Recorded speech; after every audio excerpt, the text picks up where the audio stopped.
So guys, I just want to share a quick message that God put in my heart, and it's about fear. He says, look, if you go through life worrying, then you don't have faith. There's no way you can worry and have faith at the same time. Because when you worry, you think it's in your control. When you have faith, you believe it's in my control.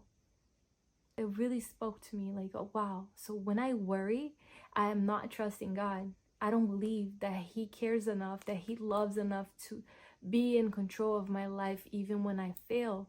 There's a verse that talks about that. It says, perfect love casts all fear away, because fear believes that it comes with a punishment. Oh, I don't deserve it, so I don't deserve a good life that God has for me because I'm not good enough.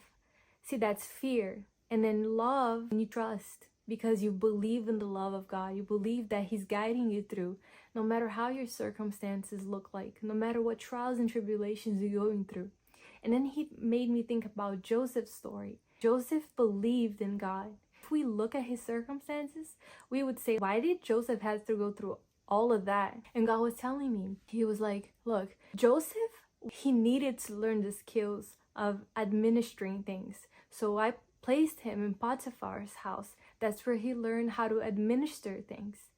He needed to perfect his gift of discerning dreams. He learned that in jail. But see, Joseph was not complaining, because when you worry, you live an anxiety life, stressful life that leads to pessimism, that leads to complaining, and that leads to ungratefulness. But see, faith will give you peace, which peace will give you satisfaction, and satisfaction will give you gratitude. So there's really two ways to go through life. Either you trust in God, you present your request to Him with a grateful heart, believing that He took it, that He's guiding you, that He's leading, no matter how the circumstances look like, they are for your best. If you only paid attention to what God is trying to tell you at the season. He's trying to teach you something. He's trying to perfect something inside of you. Sometimes the ugly comes out, but He's trying to make you learn something that's valuable, and you're only going to learn going through it. But you're not going through it alone.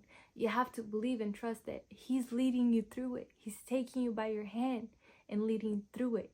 And then He showed me David's story. David was focused on exactly two things that God placed in his hand: taking care of the sheep and praising God. So then opportunities came to David. When a prophet Samuel went to David's house to find out who God had sent him there to anoint as a king, only David's older brothers in the house, because David was always taking care of the sheep. And his older brothers were army soldiers. They had a career going on for them, a future going on for them in the human's eyes. David was the one that had nothing going on apparently for him. But see, God chose David because David trusted in God, and David's priority was God, and loving God and trusting Him. When the prophet Samuel arrived to David's house and didn't see David, he asked David's dad, are you sure you have no other son? Because I don't feel like it's any of the ones that are here. And then David said, it was like, oh, there is one other son. He's taking care of the sheep, so I don't think it's him. He's like younger, he's weaker. Prophet Samuel's like, call him. And then David's dad called him. Prophet Samuel was like, this is the one that God wants me to anoint as king. So the opportunity called David, went there to get him. And that's what happened when David saw Goliath for the first time too. David was only doing something that his dad had asked, which is to bring food to his brothers. Then David saw Goliath and saw the opportunity. So when you're focused on trusting in God, your faith in Him is going to be the GPS. Worrying about tomorrow is not going to get you anywhere, because you're not going to be able to control it. You don't control your tomorrow. You don't control your circumstances. He's only going to rob you of your faith. And faith is the certainty of things that you do not see.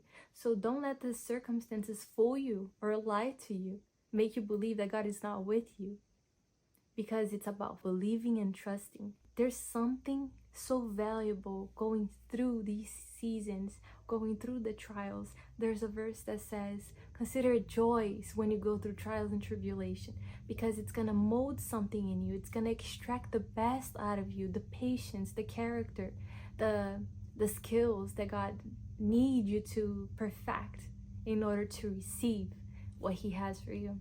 And that's what we see on David. That's what we see with Joseph. That's what we see with Daniel. That's what we see with people that was so honored in life in the Bible.